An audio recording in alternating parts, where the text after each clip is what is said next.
আগামীকালের দৈনিক রাশিফল নিয়ে বিস্তারিত আলোচনা করব ১২টি রাশির ভালো এবং মন্দ নিয়ে। এটা অতি পরিচিত প্রোগ্রাম। প্রত্যেকটা দিন আমি দৈনিক রাশিফল নিয়ে আলোচনা করি আপনাদের অ্যালার্ট করার জন্য। তাই আগামীকাল কেমন যাবে বিস্তারিত বলব অ্যালার্ট করার জন্যই। আগামীকাল ২০ আগস্ট বুধবার, দ্বাদশী তিথি, পুনর্বসু নক্ষত্র, অশ্বিক যোগ ও জন্মরাশি মিথুন। এবার আসুন ১২টি রাশির কেমন যাবে বিস্তারিত আলোচনা করি। কারণ প্রত্যেকটা দিন আমাদের প্রত্যেকেরই ভালো যাবে তা কিন্তু কখনো সম্ভব না। আবার প্রত্যেকের খারাপ যাবে সেটাও সম্ভব না। ভালোও থাকবে, খারাপও থাকবে। এই নিয়েই আমাদের চলতে হবে। এখন কারা ভালো ফল পাবে, কাদের খারাপ ফল দেবে, এটাই আমি প্রত্যেকটা দিন জানানোর চেষ্টা করি। প্রত্যেকটা দিন যে রাশির ভালো তাদেরকে বলি ভালো, যে রাশির খারাপ তাদেরকে বলি অ্যালার্ট থাকতে। আর আপনি যদি জানতে পারেন আপনার সময়টা একটু খারাপ আছে, আপনি সেটাকে কন্ট্রোল করলে ভালো করে নিতে পারবেন। অর্থাৎ এই আলোচনা থেকে এটাই হচ্ছে আমার উদ্দেশ্য আপনাদেরকে জানানো।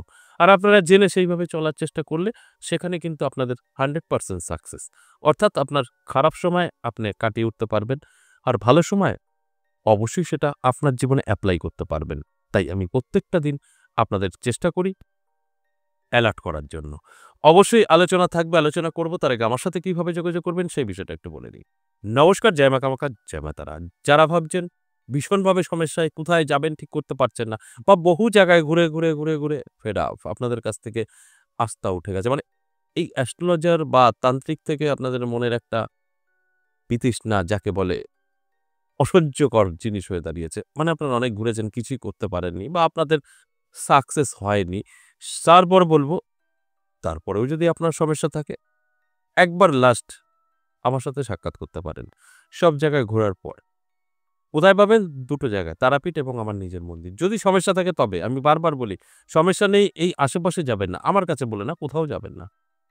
কারণ ভালো আছেন। যদি বিপদে থাকেন এবং দীর্ঘদিন ধরে সমস্যা, যোগাযোগ করতে পারেন এবং সমস্ত জায়গায় ঘুরে সাকসেস পাননি, যোগাযোগ করতে পারেন। তারাপীঠ এবং আমার নিজের মন্দির, তারাপীঠ সকলেরই চেনা, পরিচিত। তাই তারাপীঠ আপনারা এসে আমার সাথে সাক্ষাৎ করতে পারবেন। ইংরেজি মাসের শুরু এবং শেষে থাকি। ডেটটা অবশ্যই জানিয়ে দেব পরবর্তী ভিডিওতে। আর আমার মন্দির যেটা ১০ মহাবিদ্যা কালীবাড়ি, সেখানে আপনারা পেয়ে যাবেন সোমবার, মঙ্গলবার, বুধবার, সপ্তাহে ৩ দিন। এই ৩ দিনের মধ্যে আপনারা যদি মনে হয় যে আসবেন তাহলে অবশ্যই আসার আগে নাম লেখাতে হবে। ২ টো নাম্বার আছে WhatsApp এবং কলিং। কলিং নাম্বার সবসময় রিসিভ হয়, কল করে আপনি নামটা লিখিয়ে দিতে পারেন। যে আমি অমুক তারিখে বা অমুক বারে আমি যাচ্ছি। ব্যাস এতটুকু। নাম লেখাতে পয়সা লাগে না। নামটা লেখাতে হবে। আর যদি মনে হয় যে না আমি মন্দিরে যাব, মন্দির দেখব, ঘুরব, চলে আসব, সেখানে আপনার নাম লেখানোর কোনো প্রয়োজন নেই। মন্দিরে আসুন, ঘুরুন। আপনার মতো করে পুজো দিন, ধূপকাঠি ধরান, চলে যান। তাতে কোনো রকম খরচও নেই, নামও লেখাতে হবে না। কিন্তু আমার সাথে সাক্ষাৎ করতে হলে, আমার মন্দিরের কথা বলছি, নাম লেখাতে হবে এবং ফিস দিতে হবে। আমার সাথে সাক্ষাৎ করতে গেলে। এটা সিস্টেম। এবং আরেকটা তথ্য আপনাদের দেই, কৌশিকী অমাবস্যা, ফলারিণী অমাবস্যা, তারপর যেটা আমরা কালীপুজোর পরেই পাই দীপান্বিতা অমাবস্যা, এইসব তিথিতে কিন্তু আমি কখনোই তারাপীঠ বা অন্যান্য তীর্থস্থানে থাকি না। কারণ আমার মা, আমি মন্দিরে বসিয়েছি, সেখানেই আমি পুজো অর্চনা এবং সকলকে নিয়ে একটু মায়ের আরাধনায় ব্যস্ত থাকি। তাই যদি মনে হয় যে আপনারা অনেকেই আছেন তারাপীঠ যেতে পারছেন না, মানে আমার আশেপাশে আছেন, এই কৌশিকী অমাবস্যায় চলে আসতে পারেন আমার মন্দিরে। আমার মন্দিরের ঠিকানাটা আমি বলে রাখছি। এটা হচ্ছে বীরনগর, নদিয়া জেলা, কৃষ্ণনগর লোকাল ধরতে হবে। শিয়ালদা থেকে আসুন বা কৃষ্ণনগর থেকে, কৃষ্ণনগর লোকালই ধরতে হবে। কৃষ্ণনগর লোকাল ধরে আপনার বীরনগর স্টেশনে নামতে হবে। ১ নম্বর প্ল্যাটফর্ম থেকে বেরিয়ে টোটো, রিক্সা যাকে খুশি বলবেন যে সর্বজ্ঞপাড়া, নামটা মনে রাখতে হবে। সর্বজ্ঞপাড়া ১০ মহাবিদ্যা কালীবাড়ি যাব। আপনাকে নিয়ে আসবে। এবার আসুন আজকের আলোচনা, দৈনিক রাশিফল। এক, এক করে আমি বলব। ভালো মন্দ সব থাকবে। শুনে আপনার কোন রাশি সেইভাবে চলার চেষ্টা করবেন, সাকসেস পাবেন। মেষ রাশির জন্য খুব একটা ভালো নয়, ভীষণ খারাপ। টেনশন, দুশ্চিন্তা এবং ছোটখাটো সমস্যা, অশান্তি, ঝামেলা, ফেঁসে যেতে পারেন। তাই অ্যালার্ট থাকুন, চোখ কান খোলা রাখুন। ভালো থাকবেন। তা না হলে আমি যে কথাগুলো বলছি এগুলো ঘটবে। দেখুন বৃষরাশিটা যে খুব ভালো বলা যাবে না, তবে বৃষরাশির জাতক জাতিকাদের ইনকাম কিন্তু ভালো থাকবে। তবে ইনকামটা ধরে রাখা সম্ভব হবে না। তবে ইনকাম আপনার কিন্তু থাকবে। খরচাও হবে। আর এই আলোচনা শুনে যদি আপনি সেটাকে কন্ট্রোল করতে পারেন তাহলে আপনার কিন্তু ভালো যাবে। তবে শরীরের যত্ন নেবেন। শরীরটা আপনার সাথ নাও দিতে পারে। এবং মিথুন রাশির জন্য বলব ভালো সময়। তবে আপনার প্রিয়জনের কাছ থেকে ক্ষতির সম্ভাবনা। সেটা হতে পারে আপনার বন্ধু-বান্ধবী বা হতে পারে আপনার স্ত্রী বা আপনার ভাই, মা, বাবা যে কেউ হতে পারে। তাই একটু সতর্ক থাকুন, ভালো থাকবেন। এরপর কর্কট রাশি ভীষণ শুভ। কর্কট রাশির জাতক-জাতিকাদের আটকে থাকা কাজ ক্লিয়ার হবে, শুভ কোনো খবর পেতে পারেন, যে খবর থেকে আপনার ভাগ্য বদলাতে পারে। তাই অ্যালার্ট থাকার অবশ্যই প্রয়োজন আছে। অ্যালার্ট থাকুন, ভালো থাকতে পারবেন। এরপর অবশ্যই বলব সিংহ রাশির কথা। সিংহ রাশির জাতক-জাতিকাদের ভালো সময়। অর্থাৎ সিংহ রাশির জাতক-জাতিকাদের আরোগ্য লাভ। অর্থাৎ যে ভীষণভাবে অসুস্থ সে সুস্থতা বোধ করবে।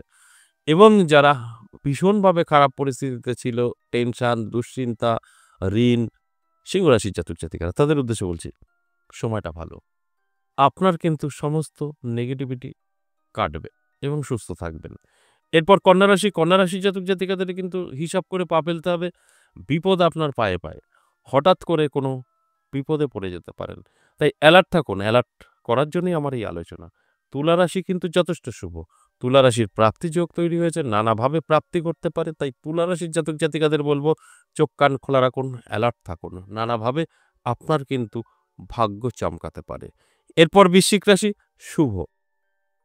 বৃশ্চিক রাশির জাতক-জাতিকাদের বলব অ্যালার্ট থাকুন, চোখ কান খোলা রাখুন। নানাভাবে কিন্তু আপনার আকর্ষিত হতে পারে অর্থ এবং হঠাৎ করে কোনো ব্যক্তির সাথে পরিচয় ঘটে আপনার ভাগ্য বদলাতে পারে। এটা অত্যন্ত শুভ। এরপর ধনুরাশি। ধনুরাশির জাতক-জাতিকাদের বলব আপনার কিন্তু অ্যালার্ট থাকা প্রয়োজন। হঠাৎ করেই আপনার গরিবি দূর হতে পারে। অর্থাৎ আপনি ধনী ব্যক্তির খাতায় নাম লেখাতে পারেন। আগামীকাল এতটাই কিন্তু ভালো সময় আপনার থাকছে। ঠিক এরকমই কিন্তু ভালো মকর রাশিরও থাকছে। মকর রাশির জাতক-জাতিকারা যারা আছেন আমি বলব চোখ কান খোলা রাখুন, অ্যালার্ট থাকুন। ভাগ্য আপনারও কিন্তু বদলাবে। অর্থাৎ আগামীকাল দিনটি শুভ। কুম্ভ রাশি অনেকটাই নিজের উপরে নির্ভর করছে। আপনি কতটা ভালো থাকবেন। আপনার উপরে নির্ভর করছে। তাই আমি বলব অ্যালার্ট থাকুন, সৎভাবে চলার চেষ্টা করুন। অবশ্যই আপনার ভাগ্য সাথ দেবে। যদি অ্যালার্ট না থাকেন তাহলে কিন্তু অনেকটাই পিছিয়েও পড়তে পারেন। সর্বশেষ মীন রাশি দারুণ সময়। মীন রাশির জাতক-জাতিকাদের আমি বলব প্রাপ্তিযোগ তৈরি হয়েছে। তাই অ্যালার্ট থাকুন, চেষ্টা করুন, পরিশ্রম করুন। নানাভাবে কিন্তু আপনার অর্থ আকর্ষিত হয়ে ধরা দিতে পারে। এই যে আলোচনা করলাম মেষ থেকে মীন ১২টি রাশি সম্পূর্ণ এভারেজ এবং সর্বজনীন। প্রত্যেকটা দিন আমি এই কথাটা বলি। তাই সকলের সাথে মিলবে এটা কখনো সম্ভব না। তবে অবশ্যই মিলবে যাদের সব ঠিকঠাক থাকবে। কি? গ্রহ নক্ষত্র। আজ এ পর্যন্তই, আবার আসবো নেক্সট ভিডিও নিয়ে। ততক্ষণ ভালো থাকুন। নমস্কার।